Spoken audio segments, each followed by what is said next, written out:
My father stole millions from elderly people who trusted him with their retirement savings. When investigators started looking into the missing money, he didn't panic. He didn't confess. Instead, he did something far worse. He framed my sister, his own daughter. And for years, it worked perfectly, until a contractor found a hidden lockbox in our grandmother's attic with my sister's name engraved on it. What was inside didn't just expose my father, it destroyed him. If you've ever watched someone you love get blamed for something they didn't do while the real guilty party walked around with a smile on their face, hit that like button right now. And if you want to hear how a grandmother's final act of love brought a monster to justice from beyond the grave, subscribe and stick around, because this story is proof that the truth always finds a way out. I need you to understand something before I tell you this story. I loved my father. For 32 years of my life, I genuinely believed Carl Burke was a good man. Not perfect, but good. The kind of dad who showed up to soccer games, who taught me to drive in empty parking lots on Sunday mornings, who gave speeches at family dinners about the importance of integrity. Integrity. God, that word makes me sick now. My name is Kinsley Burke, and 1 year ago I accidentally uncovered the truth about who my father really was. What I found didn't just change my life, it rewrote my entire understanding of the past 2 decades. Every memory I had became tainted. Every I love you became suspicious. Every family gathering became evidence of a performance I never knew I was watching. But I'm getting ahead of myself. Let me start where this all began, with a house, a death, and a secret that should have stayed buried. My grandparents, Gertrude and Harold Burke, died within 3 months of each other. Grandpa Harold went first, a heart attack in his sleep at 84. Quick and painless, the doctor said. Grandma Gertrude followed him 12 weeks later, almost to the day. The official cause was pneumonia, but everyone in the family knew the truth. She died of a broken heart. 61 years of marriage, and she simply couldn't exist in a world without him. They left behind a beautiful A-frame house about 40 minutes outside Asheville, North Carolina. Nestled in the mountains, surrounded by pine trees so tall they seemed to scratch the sky. As kids, my sister Amara and I spent every summer there. We'd catch fireflies in mason jars, swim in the creek behind the property, and fall asleep to the sound of Grandma Gertrude reading us stories by the fireplace. Those memories felt sacred, untouchable, pure. The house sat empty for a year after they passed. Nobody in the family could agree on what to do with it. My father wanted to sell immediately. No point letting it rot, he said, which struck me as cold at the time, but not surprising. Dad was always practical to a fault.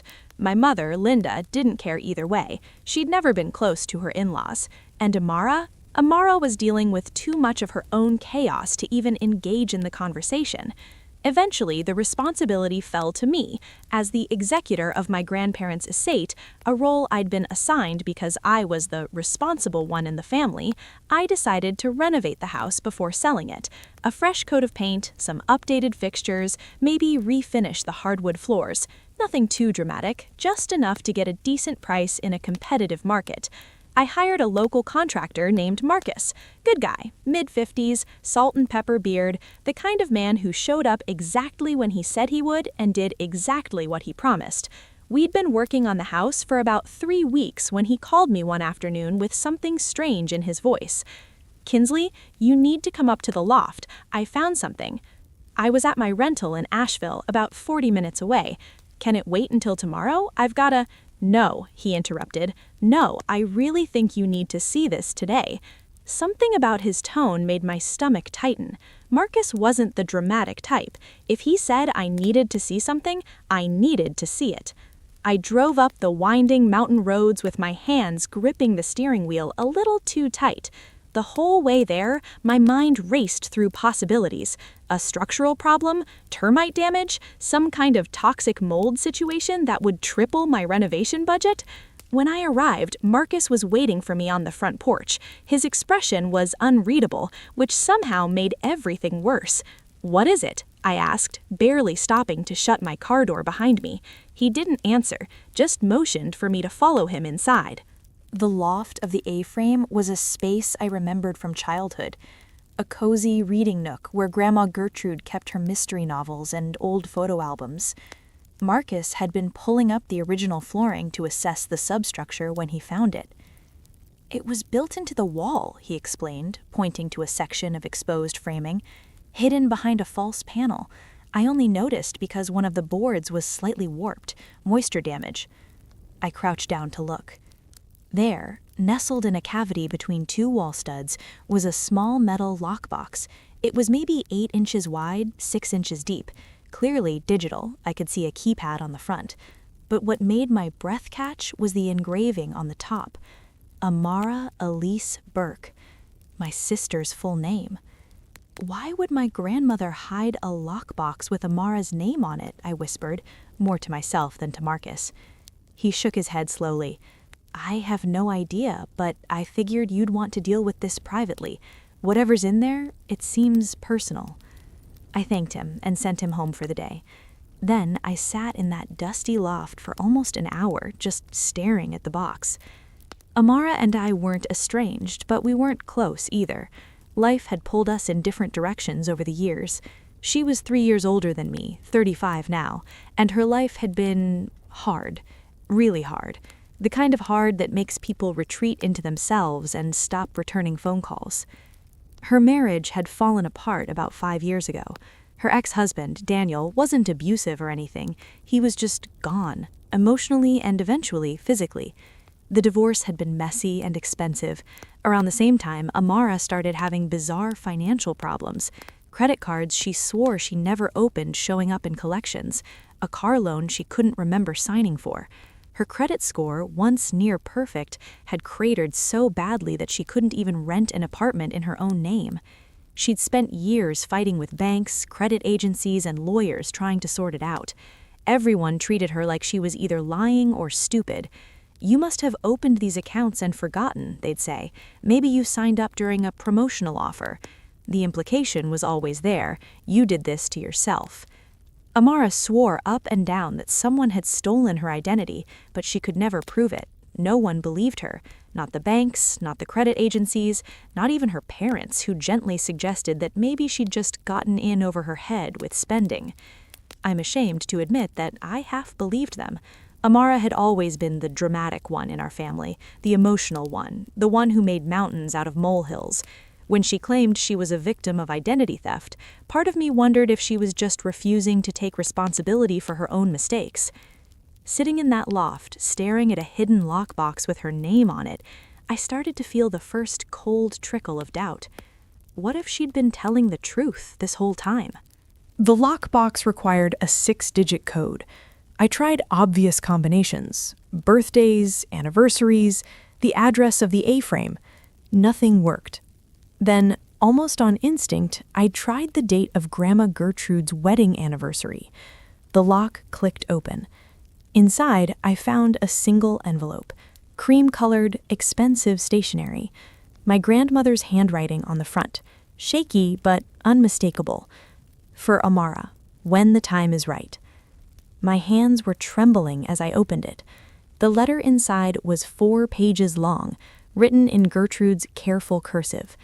As I read, the temperature in the room seemed to drop 10 degrees. I'm going to share part of that letter with you now, because you need to understand what my grandmother knew and what she'd been hiding to protect. "My dearest Amara," the letter began. "If you're reading this, I am gone from this world, and so is your grandfather. I am sorry I couldn't tell you this while I was alive. I was afraid of what it would do to our family, afraid of what your father might do if he discovered I knew, and most of all, afraid that no one would believe me over him. But you deserve the truth. You have suffered for years because of crimes you did not commit, and the person responsible is someone who should have protected you with his life. Your father, Carl, has been stealing money from my clients." I stopped reading. I actually physically stopped, like my brain refused to process the next line. My grandmother had been a financial advisor for nearly 40 years. She'd built her career helping elderly clients manage their retirement savings, their investments, their nest eggs. Her reputation was impeccable. People trusted her completely. And my father, my practical, integrity-preaching, family dinner speech-giving father, had been working with her for the last 15 years of her career. I forced myself to continue reading. He has been siphoning money from their accounts for over a decade, small amounts at first, but larger sums in recent years. I discovered the discrepancies 3 years ago, but when I confronted him, he denied everything. He made me feel like I was losing my mind. He said I was getting old, that I was making mistakes. I wasn't making mistakes, Amara. He was covering his tracks. And the worst part, the part that has kept me awake every night since I discovered it, is how he's been hiding the money. He's been using your identity, your social security number, your name, your credit history, every fraudulent account, every hidden transfer, every stolen dollar. He's routed through accounts that trace back to you. If anyone ever investigates, you'll be the one holding the blame. You'll be the one who looks guilty. He chose you because he knew you wouldn't suspect him, because he knew you trusted him completely, and because if everything fell apart, he could sacrifice you to save himself. I have gathered evidence of everything: bank statements, forged documents, recorded conversations. I've placed it in a secure cloud folder, and the access information is included in this envelope. The letter continued for 2 more pages, detailing exactly what Gertrude had collected over 3 years of secret investigation. Evidence, proof, everything needed to destroy my father's lies. I sat on that dusty loft floor until the sun went down, the letter clutched in my shaking hands. My father, the man who raised me, who walked me down the aisle at my wedding, who told me he was proud of me at every major milestone of my life, had been systematically destroying my sister for over a decade. And my grandmother had died knowing the truth, too afraid to reveal it while she was alive. But she hadn't stayed silent forever. She'd left us a weapon. And as the last light faded from the loft windows, I made a decision that would change everything. I picked up my phone and called my sister. "Amara," I said when she answered, "I need you to come to Asheville, right now. I found something in Grandma's house." There was a long pause on the other end of the line. "Kins, what's going on? You sound—" "I can't explain over the phone," I interrupted, "but I need you to trust me. Can you do that?" Another pause, then quietly, "I'll book a flight tonight." I hung up and looked down at the letter in my hands. "Dad," I thought grimly, "you have no idea what's coming." Amara arrived in Asheville 2 days later. I picked her up from the airport, and the moment I saw her walking through the terminal, my heart cracked a little. She looked exhausted, not the normal kind of tired that everyone carries around, the deep, bone-level exhaustion of someone who's been fighting a battle no one else can see for years. Her hair, once thick and shiny, was pulled back in a limp ponytail. Her clothes hung on her frame like she'd lost weight she couldn't afford to lose. And her eyes, God, her eyes, they had this hollow quality, like someone had slowly been dimming the light behind them. This was what our father had done to her. This was the cost of his greed. I hugged her tighter than I'd hugged anyone in years. She stiffened at first. We weren't a physically affectionate family, but then she melted into it, her shoulders shaking slightly. "Kins, what's happening?" she whispered. "You're scaring me." "I know. I'm sorry. Let's get to the house first. I need to show you something." We drove the 40 minutes to the A-frame in near silence. I could tell Amara wanted to press for information, but something in my expression must have told her to wait. She stared out the window at the passing mountains, her fingers twisting nervously in her lap. When we finally arrived, I led her up to the loft. The lockbox was exactly where I'd left it, along with grandmother's letter and a printed copy of the login credentials for the secure cloud folder. "Before I show you this," I said carefully, "I need you to prepare yourself. What I'm about to tell you is going to change everything you think you know about our family, about Dad." Amara's face went pale. "Kinsley, just tell me." So I did. I handed her the letter and watched her read it, watched the confusion on her face slowly transform into shock, then disbelief, then something darker and heavier. When she finished, her hands were shaking so badly the pages rattled. "No," she said, her voice barely audible. "No, this can't be right. Dad wouldn't. He couldn't." "There's more," I said gently. "Grandma created a cloud folder with evidence. Bank records, forged documents, even recorded conversations. I've been going through it for 2 days. It's all there, Amara. Every single thing she described." Amara looked at me with eyes full of tears. 10 years, she whispered. "For 10 years, I've been trying to prove that someone stole my identity. I've been fighting banks and credit agencies and lawyers. I've been treated like a liar and a deadbeat. My marriage fell apart partly because Daniel thought I was hiding something. My career stalled because I couldn't pass background checks. I've been living in a constant state of crisis, and the whole time," her voice broke, "the whole time, it was Dad. I know. I'm so sorry. I'm so sorry I didn't believe you sooner." Amara shook her head. "You didn't know. None of us knew, except Grandma." She looked down at the letter again. Why didn't she tell anyone? Why didn't she go to the police? It was a question I'd asked myself 100 times over the past 2 days. The letter offered some explanation: Gertrude's fear, Carl's manipulation, her uncertainty about who would believe her, but it still felt incomplete. Why would a woman who clearly loved her granddaughter let this continue for years without taking action? The answer, I eventually realized, was simpler and sadder than I wanted to admit. Gertrude was 82 years old when she discovered the fraud. Her husband was in declining health. She was afraid of confrontation, of legal battles, of what exposing Carl might do to her family. And most of all, she was afraid that without concrete proof, no one would believe her over her own son. So she did what she could. She gathered evidence quietly, carefully, creating a trail of documentation that would speak for itself even after she was gone. She built a case in secret, hiding it where only the right person would find it at the right time. And then she ran out of time. "She did what she could," I said softly, "and now it's up to us to finish it." Amara and I spent the next several hours going through Grandma's cloud folder together. What we found was devastating and undeniable.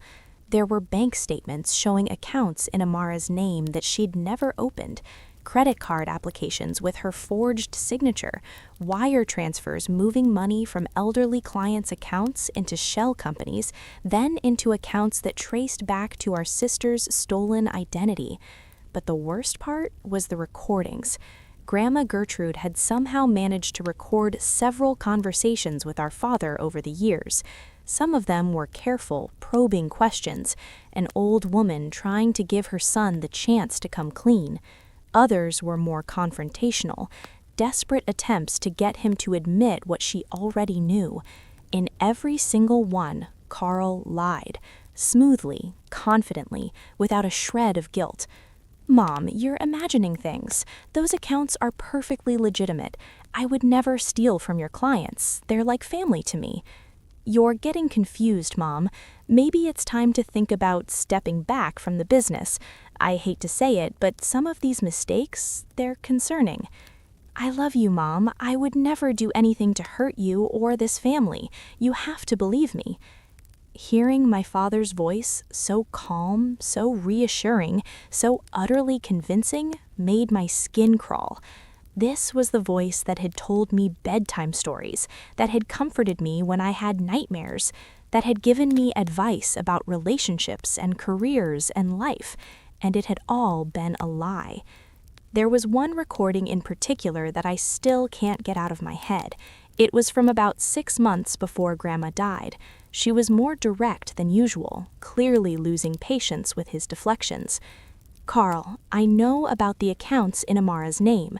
I've seen the transfers. I've seen the paperwork.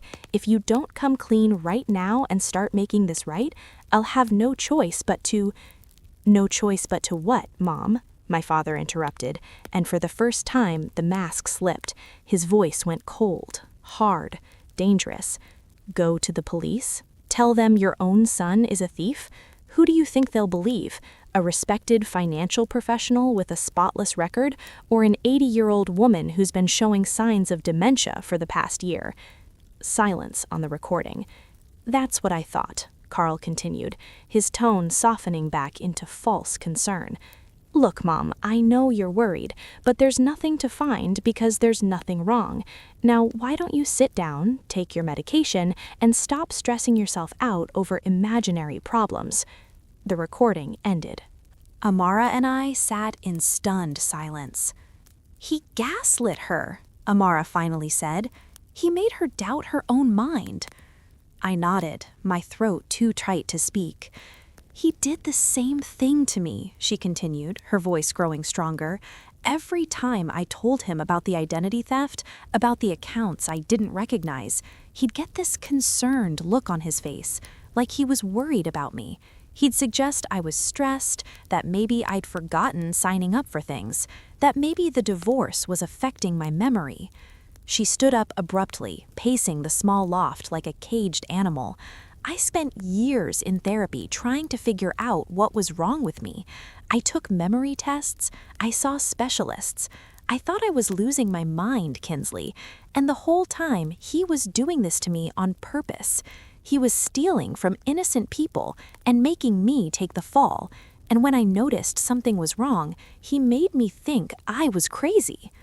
The rage in her voice was palpable, raw, absolutely justified. "We have to do something," she said. "We have to make him pay." "We will," I promised, "but we have to be smart about this. Dad's been covering his tracks for over a decade. He's clearly good at it. If we go to the police with what we have now, he might find a way to wriggle out of it. We need to make sure our case is airtight." Amara stopped pacing. "How do we do that?" I looked at the laptop open on the floor, showing the contents of Grandma's cloud folder.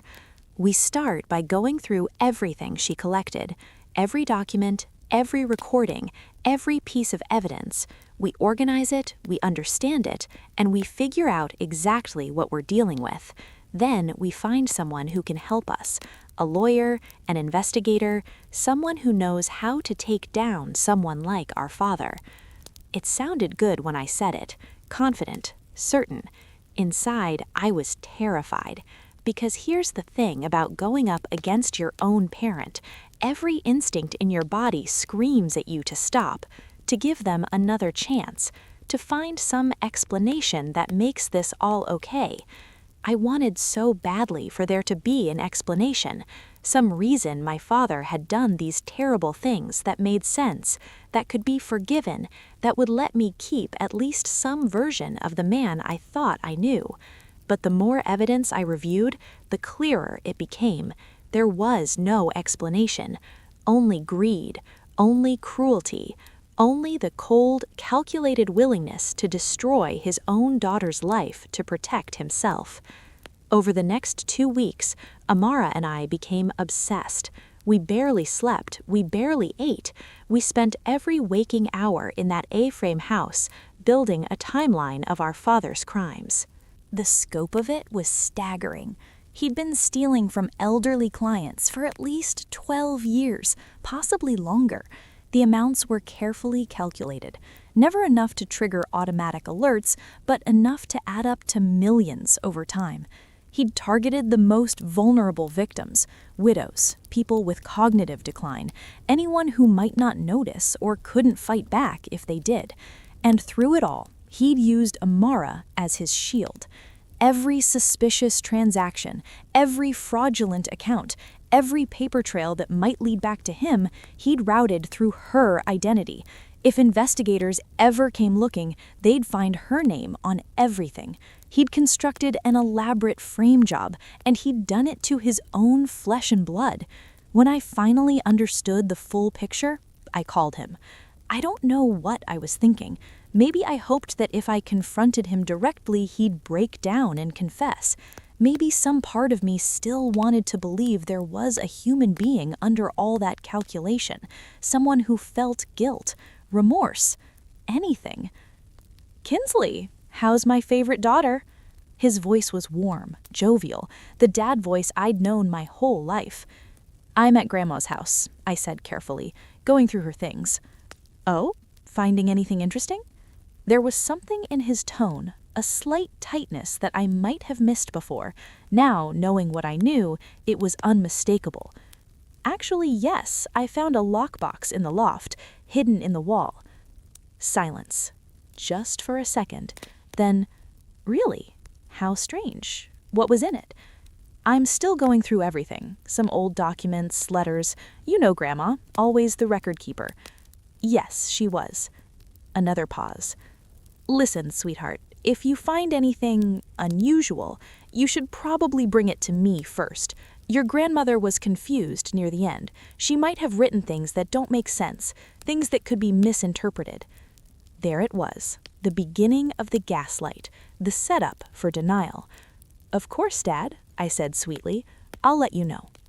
I hung up and looked at Amara, who'd been listening to the whole conversation. "He knows," she said grimly. "He suspects," I corrected. "He doesn't know what we have. Not yet." But we both understood the clock was now ticking. If our father even sensed we were building a case against him, he would do everything in his power to destroy the evidence and discredit us. He'd already proven he was willing to sacrifice Amara. He wouldn't hesitate to add me to the list. We needed help. Professional help, someone who could take what we had and turn it into an unstoppable force. I remembered something from Grandma's letter, a name she'd mentioned, Margaret Chen, one of Grandma's colleagues from decades ago, now retired but still connected. Grandma had written that Margaret was the one person she trusted completely, the one person who might be able to help if anything ever happened. I found Margaret's contact information after digging through some old address books. She lived about an hour away, in a small town on the other side of the mountains. When I called and explained who I was, there was a long silence on the other end of the line. "Gertrude's granddaughter," Margaret finally said. "She told me you might call someday. I've been waiting." Margaret Chen lived in a small cottage surrounded by rhododendron bushes at the end of a winding gravel road that seemed designed to discourage visitors. When Amara and I pulled up to her property, I half expected to find some kind of hermit, a paranoid recluse who'd spent decades waiting for this moment. Instead, we found a sharp-eyed woman in her late 70s, wearing gardening gloves and a sun hat, pruning roses with the precision of a surgeon. "You must be Kinsley," she said, not looking up from her work. "And Amara, I've heard a lot about you both." "From our grandmother?" Amara asked. Margaret finally set down her pruning shears and removed her gloves. When she looked at us, her gaze was penetrating, assessing, like she was determining whether we were worthy of whatever she was about to share. "Gertrude and I worked together for almost 20 years, she said. "She was the most ethical person I've ever known in this industry. When she first told me she suspected her own son was stealing from clients, I didn't want to believe it. None of us did." "You knew?" I couldn't keep the shock out of my voice. "You knew about this and you didn't—" "I knew Gertrude suspected something," Margaret interrupted firmly. "I didn't have proof, neither did she at first, and your father is very, very good at what he does. By the time Gertrude had gathered enough evidence to be certain she was already sick, Harold was dying, she made me promise to wait, to let her handle it her way. Her way was protecting you, both of you. She knew that if she went public while she was alive, Carl would find ways to retaliate. He'd poison the well, discredit her, maybe even have her declared incompetent. She'd seen him do it to others, clients who questioned discrepancies in their accounts, colleagues who got too close to the truth. I thought about the recordings, the way my father had casually suggested Gertrude was showing signs of dementia, how smoothly he'd dismissed her concerns. She was building a case, Margaret continued, a case that could survive without her, something that couldn't be explained away or buried, and she asked me to help with one crucial piece. Margaret led us inside her cottage. The interior was cozy but practical. Bookshelves lined every wall, and a large oak desk dominated one corner. She opened a drawer and pulled out a business card. Gertrude knew that when the time came, you'd need more than just evidence. You'd need someone with the authority to act on it, someone who couldn't be intimidated or bought off. She handed me the card. Special Agent Thomas Reeves, Federal Bureau of Investigation, Financial Crimes Unit. Margaret and I go back 30 years, Margaret explained. He's investigated some of the biggest elder fraud cases in the Southeast. Gertrude met with him twice before she died, off the record, just to get his advice. He knows about your father. He's been waiting for someone to bring him something solid. My hands were trembling as I held the card. This was real. This was actually happening. He's expecting your call, Margaret added, whenever you're ready. I looked at Amara, she looked back at me, and in that moment, without exchanging a single word, we made a decision. We were ready. Special Agent Thomas Reeves was not what I expected. I'd imagined a stern, imposing figure, someone who radiated federal authority. Instead, he was soft-spoken and patient, with kind eyes and a gentle manner that immediately put us at ease. We met at a coffee shop in Asheville, a neutral location where we wouldn't risk being seen by anyone who might report back to our father. Tom, he insisted we call him Tom, listened without interruption as we laid out everything we'd discovered. The lockbox, the letter, the cloud folder full of evidence, the recordings. When we finished, he was quiet for a long moment. "I've been tracking patterns like this for years," he finally said. "Elder financial exploitation is one of the fastest growing crimes in America, and it's incredibly hard to prosecute. The victims are often confused or embarrassed. The perpetrators are usually trusted individuals, family members, advisors, caregivers, people who know exactly how to cover their tracks." He looked at us with something like respect. "What your grandmother built here, this is one of the most comprehensive evidence packages I've ever seen from a civilian source. Bank records, forged documents, recorded admissions. It's extraordinary." "So you can arrest him?" Amara asked, leaning forward. "With what we have, you can put him away?" Tom hesitated. "Yes, we can build a strong case, but here's the thing. Your father has been doing this for over a decade without getting caught. He's smart, he's careful, and if he gets even a hint that we are coming for him, he'll start destroying evidence and moving money. We might get him on some charges, but he could potentially wriggle out of the worst of it." My heart sank. "So what do we do?" "We need him to incriminate himself directly, ideally on record, in a situation he doesn't know is being monitored." Tom paused, considering. "What we really need is a recorded confession." Amara and I exchanged glances. "You want us to get him to confess," I said slowly, "to trick him into admitting what he did.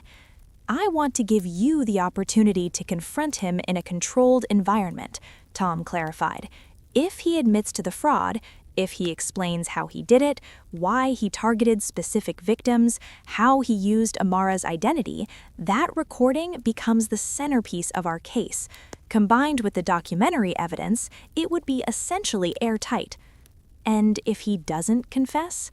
Amara asked. "If he denies everything like he always does?" "Then we proceed with what we have, but the case becomes harder, longer, more opportunities for his lawyers to create reasonable doubt."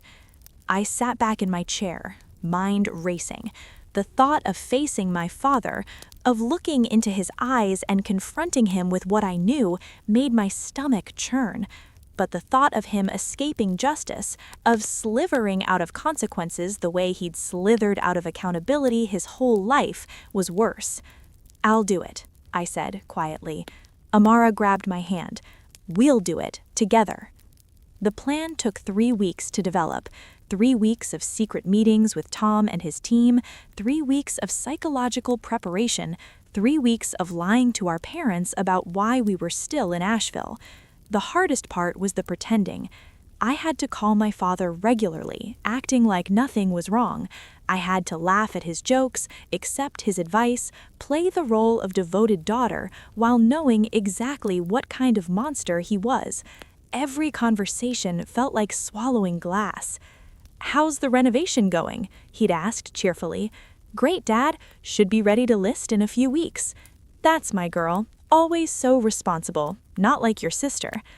That casual cruelty, the way he'd slip in little digs at Amara even now, made my blood boil, but I kept my voice steady, kept playing the game. Meanwhile, Amara was going through her own kind of hell. Revisiting the evidence meant confronting every terrible thing our father had done to her, every account he'd opened in her name, every debt he'd saddled her with, every year of her life he'd stolen. Some nights she couldn't sleep. She'd pace the A-frame at 3 a.m, and I'd find her sitting on the porch staring at the mountains with hollow eyes. "I keep thinking about all the things I missed," she told me once. Job opportunities I didn't get because my credit was destroyed, the way Daniel looked at me when another collection notice arrived, like I was either lying or incompetent, the therapy sessions where I genuinely questioned my own sanity. Her voice cracked. "He took years from me, Kinsley, years I can never get back, and the whole time he was coming to family dinners, giving me hugs, telling me he loved me." I didn't have words to comfort her. There were no words that could fix what our father had broken. All I could offer was justice, and I was determined to deliver it. The confrontation was planned for a Saturday afternoon at the A-frame house. We told our parents we were hosting a small family gathering to discuss the sale of the property and the distribution of remaining estate items. Normal family business, nothing suspicious. Tom's team spent 2 days preparing the house, hidden cameras in the living room, microphones strategically placed to capture every word, a command center set up in the basement where agents would monitor everything in real time. "Once you get him talking, try to keep him going," Tom advised during our final preparation session. "Let him brag, let him explain. Narcissists love explaining how clever they are. If you give him an audience, he might give you everything we need." I nodded, but inside I was terrified. What if I froze? What if I said the wrong thing and tipped him off? What if he saw through the whole setup and walked out before we got anything useful? "You can do this," Tom said, reading my expression. "You've been living with his lies your whole life. Now you just need to let him tell them one more time, while we're recording." The night before the confrontation, I barely slept. I lay in bed at the A-frame, listening to the wind in the pine trees, running through every possible scenario, every word I might say, every reaction he might have. At some point, I must have drifted off because I woke to sunlight streaming through the windows and my phone buzzing with a text from Amara. "Today." I got up, showered, and dressed carefully. Nothing too formal. I didn't want to seem like I was preparing for something important. Just jeans and a sweater, the kind of casual outfit I'd wear to any family gathering. When I looked in the mirror, I barely recognized myself. The woman staring back at me had dark circles under her eyes and a hard set to her jaw. She looked like someone who'd been through a war. In a way, I supposed, I had. Amara arrived at 11, looking equally exhausted but determined. We hugged in the driveway, holding on to each other for a long moment. "Whatever happens today," she whispered, "thank you for believing me, for fighting for me. That's what sisters are for. Now let's go take down our father." At exactly 2 o'clock, a car pulled up the gravel drive. My mother was driving. She always drove when they traveled together. My father sat in the passenger seat, looking relaxed and content. He had no idea. I watched him climb out of the car, stretch his back, and take a deep breath of mountain air. He was smiling, enjoying the beautiful weather, completely oblivious to the fact that federal agents were watching his every move from the basement beneath his feet. "Girls," he called out warmly, opening his arms for hugs. "It's so good to see you both." I forced myself to walk forward, forced myself to accept his embrace, forced myself to smile as his arms wrapped around me. Inside, my heart was pounding so hard I was sure he could hear it. "Let's go inside," I said, my voice somehow steady. "We have a lot to discuss." The living room of the A-frame looked exactly as it always had. Worn leather couches, a stone fireplace, family photos on the mantel. But now I saw it differently. Now it was a stage, and the performance of our lives was about to begin. My mother settled into her usual armchair, looking bored but pleasant. She'd never been particularly engaged in family matters, a passive presence who let my father run the show while she nodded along. I used to think she was just laid back. Now I wondered how much she knew, how much she'd chosen not to see. My father sat on the couch, perfectly at ease, king of his domain, even in his dead mother's house. "So," he said, clapping his hands together, "what's this all about? Estate distribution? I have some thoughts on how to handle the proceeds from the sale." "Actually," I interrupted, "we wanted to talk about something else first." Something in my tone made him pause. His eyes flickered to Amara, then back to me. "Oh? What's that?" I took a deep breath.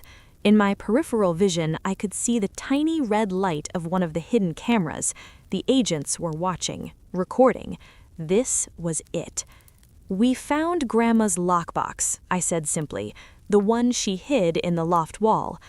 The change in my father's expression was instantaneous and terrifying. The warm, jovial mask slipped away, replaced by something cold and calculating. It only lasted a second before he recovered, but I saw it. The real Carl Burke looking out from behind friendly eyes. "A lockbox," he said, his voice carefully casual. "I don't know anything about a lockbox." "It had Amara's name on it," I continued. "Inside was a letter from Grandma, explaining everything." Silence. My mother looked confused. My father's jaw tightened almost imperceptibly. "Explaining what, exactly?" he asked. This was the moment, the point of no return. "You knew what you were doing, Dad.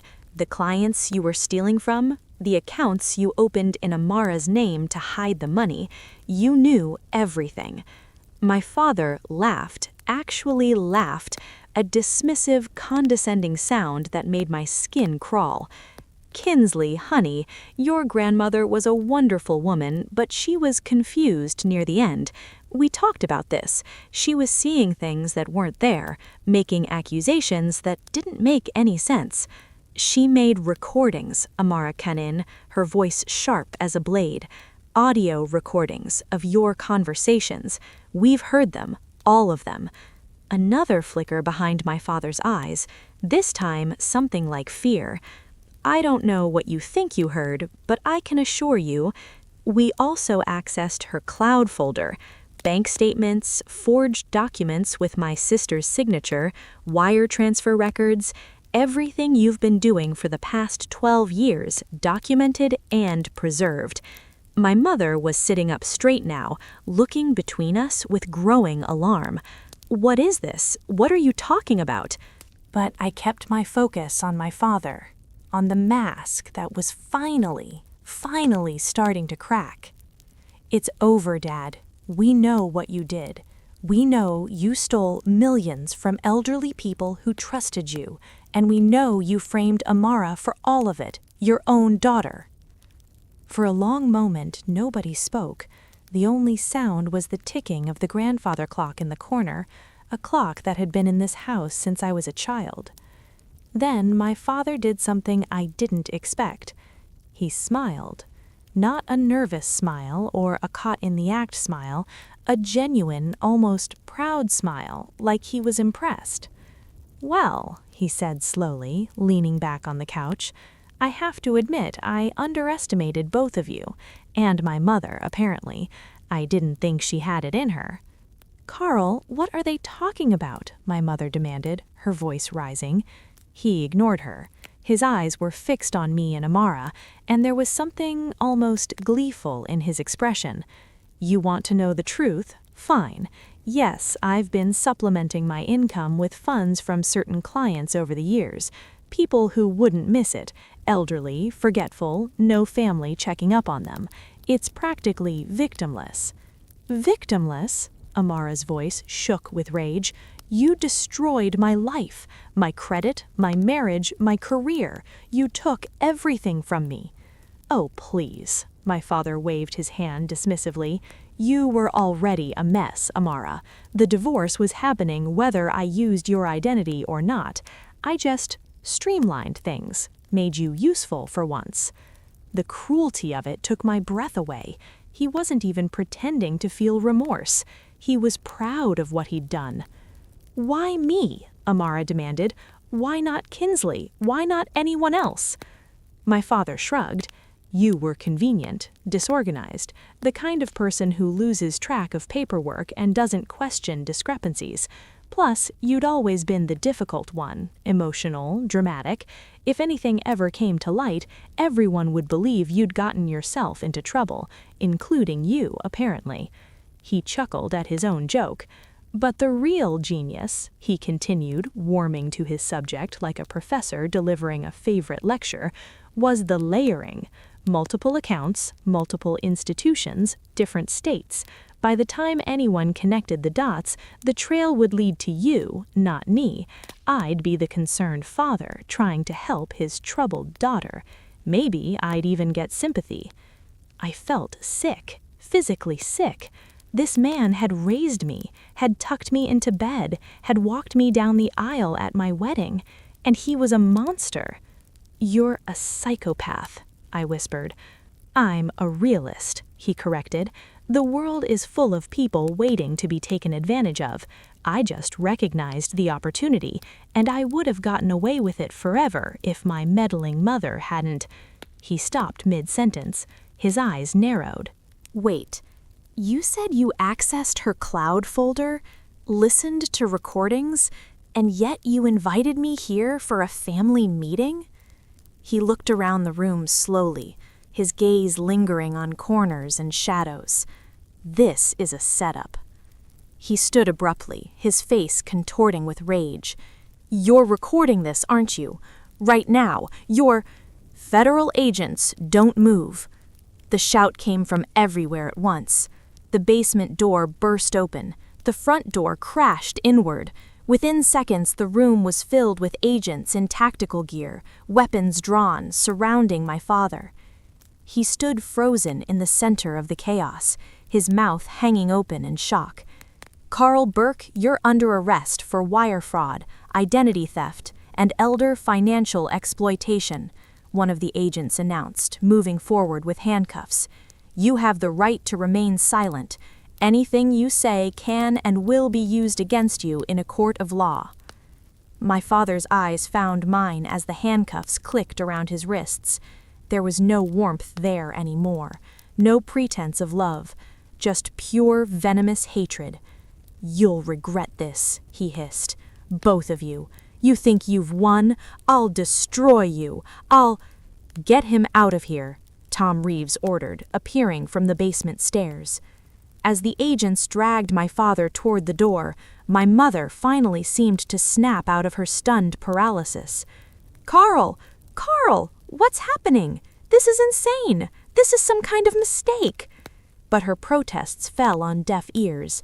The man she'd been married to for 40 years was being hauled out in handcuffs, and for once in her life, she couldn't look away from the truth. The aftermath of that day was like the detonation of a bomb, slow-motion destruction rippling outward in every direction. My father's arrest made the news. Local stations picked it up first, then regional outlets, then national coverage when the full scope of his crimes became clear. The headline that ran most often was brutally accurate. Financial advisor stole millions from elderly clients, framed own daughter. The evidence Grandma Gertrude had compiled, combined with my father's recorded confession, proved overwhelming. His lawyers tried every possible defense. The recordings were obtained illegally. They weren't. Tom's team had ensured everything was admissible. The documents were forged. Forensic analysis confirmed they were genuine. He'd been coerced to confessing. The video clearly showed him bragging voluntarily. None of it worked. My father accepted a plea deal rather than face a full trial. The deal was harsh by any standard. 15 years in federal prison with no possibility of early release.